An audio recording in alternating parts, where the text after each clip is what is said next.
और मेरे पिताजी का व्यवहार से और उनके से प्रभावित व्यवहार से सभी लोग हमको बहुत सपोर्ट कर रहे हैं। तो मेरे को लग रहा है कि मेरे प्रतिद्वंदी तो इस चुनाव में है ही नहीं। अपने शहर सिवान में भी कम दाम में ज्यादा फायदा देने वाली कुमाकी कंपनी आ चुकी है। कुमाकी कंपनी की इलेक्ट्रिक बाइक, इलेक्ट्रिक स्कूटी कम लागत में मौजूद है। तो आप एक बार अवश्य आए विजय सेल्स एजेंसी। मिलने का पता है छपरा रोड, चाप ढाला। प्रोप्राइटर हैं विजय कुमार जायसवाल जी।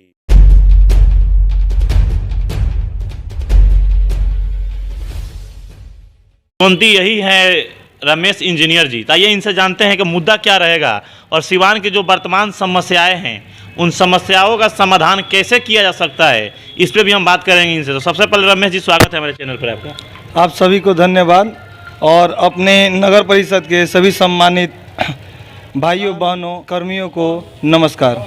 रमेश जी, एक चीज़ है कि इसके पहले जब भी चुनाव हुए हैं विधान सभापति का, चेयरमैन का, तो उसमें जनता शामिल नहीं होती थी। जनता केवल वार्ड पार्षदों को चुन देती थी और वार्ड पार्षद मिलकर अपना एक सभापति चुनते थे, चेयरमैन चुनते थे। लेकिन अब चुनाव आयोग का कहना है कि डायरेक्ट जनता से इसको जोड़ दिया गया, डायरेक्ट जनता वोट करेगी सभापति पद के लिए। तो क्या लग रहा है कि अब साफ सुथरा छवि वाले नेता चुनाएंगे? चुनाव आयोग ने जो ये स्टेप लिया है वो बहुत ही अच्छा स्टेप लिया है। हमको लग रहा है बिहार सरकार और चुनाव आयोग का जो डिसीजन है वो जनता के फेवर में है, क्योंकि जब पहले वार्ड पार्षद चुन के जाते थे तो चेयरमैन बनने के लिए जो भी उम्मीदवार होते थे वो करोड़ों 2 करोड़ रुपए खर्चा करते थे। तो मान लीजिए अगर जो खरीद बिक्री होता था, जो खरीद, आपको वीडियो पिछले ही साल एक वीडियो वायरल हुआ था जिसमें पैसा के लेन देन के लिए बहुत बातचीत हो रही थी, जिससे हर चीज़ उजागर हो गया कि किसी भी पार्षद को खरीदने के लिए 5 से 8 लाख रुपया खर्चा किया जाता था। तो जो व्यक्ति 1 करोड़ 2 करोड़ रुपया खर्चा करेगा तो वो तो जहां कमीशन उसको 2% 5% बनता है, वो अपना पैसा निकालने के लिए वहां 10% कमीशन मांगेगा। तो अगर कमीशन बढ़ता जाएगा तो काम क्या होगा आप खुद समझ सकते हैं। और हमारे सिस्टम में मतलब मेरे को लगता है कि 100 रुपया अगर आता है तो 35 से 40 रुपया कमीशन में ही चला जाता है। उस कमीशन को मिनिमाइज करने के लिए, ख़त्म करने के लिए मैं इस कार्य को करने आया हूं और सभापति के लिए चुनाव लड़ रहा हूं। रमेश जी, अभी पंचायती राज चुनाव संपन्न हुए, उसमें देखा गया है कि युवाओं का दबदबा चला है और इस बार के जो चुनाव हुए औरों साल से हट के हुए, पिछले कई बार चुनाव हुए थे लेकिन इस बार के चुनाव में काफ़ी अंतर आया है, क्योंकि 90% पंचायतों में बदलाव हो चुका है और उस बदलाव को देखा जाए तो उसमें युवाओं का काफ़ी बड़ा योगदान है। तो क्या माना जाए, ये विधान सभा का चुनाव जब होगा, इसमें सभापति का चुनाव जब होगा, उसमें भी युवाओं का दबदबा चलेगा? हाँ, अवश्य युवाओं का दबदबा ही चलेगा, क्योंकि देखिए किसी को पीठ पे आप थप्पड़ मार सकते हैं लेकिन पेट पे थप्पड़ मारिएगा तो बर्दाश्त नहीं होगा। वही आज हो रहा है। आज गरीब इतना गरीब हो गया है, इतना परेशान हो गया है कि रूढ़िवादी व्यवस्थाओं को त्याग रहा है। उसको विकास चाहिए, उसको गंदी पॉलिटिक्स नहीं चाहिए। इसलिए युवाओं को मौका दिया जा रहा है कि अच्छा युवा आएगा तो जात धर्म योगदान करेगा और समर्पण के भावना से राजनीति करेगा। जातिगत वंश वाला राजनीति समाप्त किया जाएगा। रमेश जी, अब जनता के बीच में जा रहे हैं तो जनता का कैसा रिस्पांस मिल रहा है? अब मेरे उम्मीद से भी ज़्यादा मेरे को रिस्पांस मिल रहा है। मेरे को पता चला कि आप लोग स्वयं आ रहे हैं, हमारे पास हर मीडिया कर्मी आ रहे हैं और हमसे हमारा इंटरव्यू ले रहे हैं, तो इससे बहुत खुशी हो रही है, क्योंकि आपको भी पता चल रहा है कि इस चुनाव में कोई मतलब प्रतिद्वंदी मेरे को नहीं दिख रहा है। मेरा चुनाव मेरी जनता लड़ रही है और जनता बोल रही है कि आपके जैसा शिक्षित, सुव्यवस्थित, संस्कारिक और समाज के लिए कुछ करने वाला ही उम्मीदवार चाहिए। और मेरे पिताजी का व्यवहार से और उनके से प्रभावित व्यवहार से सभी लोग हमको बहुत सपोर्ट कर रहे हैं। तो मेरे को लग रहा है कि मेरे प्रतिद्वंदी तो इस चुनाव में है ही नहीं। तो आप दौरा कर रहे हैं, आपका दौरा तेज भी है, तो क्या समस्याएं दिखाई दे रही है जब आप जा रहे हैं जनता के बीच में? तो किन समस्याओं पे चुनाव लड़ना है, कौन से मुद्दे पे चुनाव लड़ना है? समस्या क्या है सिवान की? अभी सिवान की समस्या ये है कि नाली का व्यवस्था नहीं है। हर व्यक्ति को उसके अधिकार नहीं मिलते हैं। कागज में अधिकार आ जाता है, लेकिन अधिकार उसको धरातल पर नहीं मिलते हैं। जो आपको प्रधानमंत्री आवास जो मिलता है, उसमें पहले लोग कमीशन मांगते हैं कि हमको कमीशन दो। अगर किसी के पास पैसा होता कमीशन देने का तो वो अपना घर ही नहीं बना लेता। तो जब कमीशन मांग रहे हैं तो कुछ लोगों को बनता है, कुछ लोगों का नहीं बनता है। जिसके पास इधर उधर से करके कमीशन दे देता है उसको उसका घर बनता है, जिसका नहीं दे पाता है उसका घर नहीं बनता है। तो आवश्यक व्यक्तियों को उसका लाभ नहीं मिल पाता है, ज़रूरतमंद को उसका लाभ नहीं मिल पाता है। तो वो हर एक व्यवस्था अपने सिवान को पूरा मतलब पंचायती राज चुनाव अभी संपन्न हुआ, उसमें देखा गया कि जनता के अंदर काफ़ी आक्रोश था। जो वर्तमान में मुखिया लोग थे, वार्ड लोग थे, और उसी का देन हुआ कि 90% पंचायतों में बदलाव हो गया।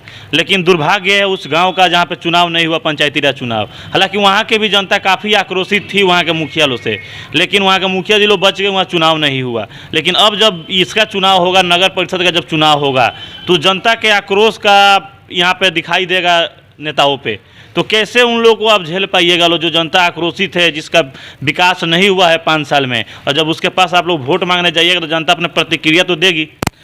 जिसने विकास नहीं किया है उस पे अवश्य चला गया, जो नहीं किया वो तो दूसरे पंचायत में चला गया। अब हम लोग जहाँ जा रहे हैं वहाँ बहुत ही कम लोग ऐसा मिल रहे हैं जो हम आक्रोश दिखा रहे हैं। जहाँ तक कि मैंने बोला, जो मेरे बारे में, जो मेरे पिता के, मेरे परिवार के बारे में जानता है, वो हर्षोल्लासित हो रहा है कि ऐसा भी व्यक्ति हम लोग के पास आ रहा है। जिसने गलत किया है उस पर तो अवश्य ही लोग आक्रोशित हैं। यहाँ की सरकारी योजनाओं का भी मैं विरोध करता हूँ। नल जल देने के लिए अच्छे सड़कों को तोड़ के एक कार्य को करने के लिए दूसरे कार्य को बर्बाद कर देता है। लोग पैसा का दुरुपयोग इतना होता है कि हम नहीं बता सकते हैं। रमेश जी, आप एक पढ़े लिखे व्यक्ति हैं, इंजीनियरिंग भी करके आए हुए हैं आप, लेकिन एक चीज़ देखा जा रहा है कि माननीय प्रधानमंत्री, उनका स्वच्छ भारत अभियान शुरू हुआ 2 अक्टूबर 2015 को, और स्वच्छता के ओर एक कदम बढ़ाने का सबसे अपील भी करते हैं। और देखा जाए तो सिवान शहर गंदगी से प्रभावित है। यहाँ कचरा लगा रहता है, हमेशा समय पर सफाई नहीं होता है। अगर आप यहाँ के सभापति बनते हैं, चेयरमैन बनते हैं, तो क्या इसका उचित आप व्यवस्था कर पाइएगा? अगर हमारे प्रधानमंत्री ने कुछ ये योजनाएं लाई तो अच्छा ही कदम उठाया। मैं आपको बता देना चाहता हूँ कि बैंकॉक है, हमारे देश से बाद आज़ाद हुआ, और वहाँ इतना ज़्यादा मतलब डेवलप किया, हम लोग से बहुत ज़्यादा ही डेवलप किया। वहाँ पे हमारे यहाँ सभी तीर्थ स्थल हैं। हमको लगता है कि मैक्सिमम लोग यहाँ से तीर्थ स्थल पे हैं, लेकिन टूरिज़्म को हम लोग नहीं आकर्षित कर पाते हैं क्योंकि यहाँ पे गंदगी ज़्यादा रहती है। अब अगर तीर्थ स्थल है, हमारा विभिन्नताओं में एकता का देश हमारा माना जाता है। यहाँ कश्मीर से लेके कन्याकुमारी तक हर जगह एक अलग अलग छवि है, अलग अलग मौसम है।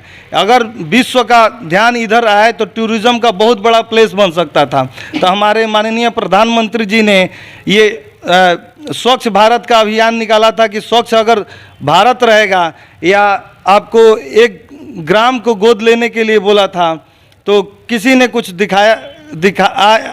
अगर दिखाते हैं तो हर आदमी एक दूसरे से प्रभावित होता। अगर अच्छों के साथ रहने पे हम लोग अच्छे हो सकते हैं, तो एक ग्राम अगर अच्छा होता तो पूरा शहर अच्छा होता, शहर अच्छा होता तो पूरा राज्य अच्छा होता। इसलिए उन्होंने ये योजनाएं लेके आई, लेकिन उनकी योजनाएं पूर्णतः फलित नहीं हुई। रमेश जी, आप पढ़े लिखे हैं, आप चाहते तो कहीं अपना रोजगार करके अपना जीवन यापन आप कर सकते थे, लेकिन देखा जाता है व्यक्ति चुनाव लड़ता है, उसके पीछे 3 रीज़न होता है। पहला होता है कि वो बिजनेस के व्यू से चुनाव लड़ता है। चुनाव में 40 लाख 50 लाख रुपया खर्च करेगा, और जीतने के बाद से उसका टारगेट होगा कि 1 करोड़ रुपया कैसे निकाल ले अपना। और दूसरा रीज़न ये होता है कि वो अपने लाइफ में बेरोजगार है, उसके पास कोई रोजगार नहीं है, कमाने का जरिया नहीं है, इसलिए चुनाव लड़ता है। अगर चुनाव हम जीत जाते हैं तो 5 साल के लिए हम रोजगार एक पालेंगे। और तीसरा व्यू ये होता है कि समाज सेवा हमको करना है, मेरे पास भगवान का दिया हुआ सब चीज़ है, लेकिन जनता के समस्याओं को सुनना है, उसका समाधान करना है।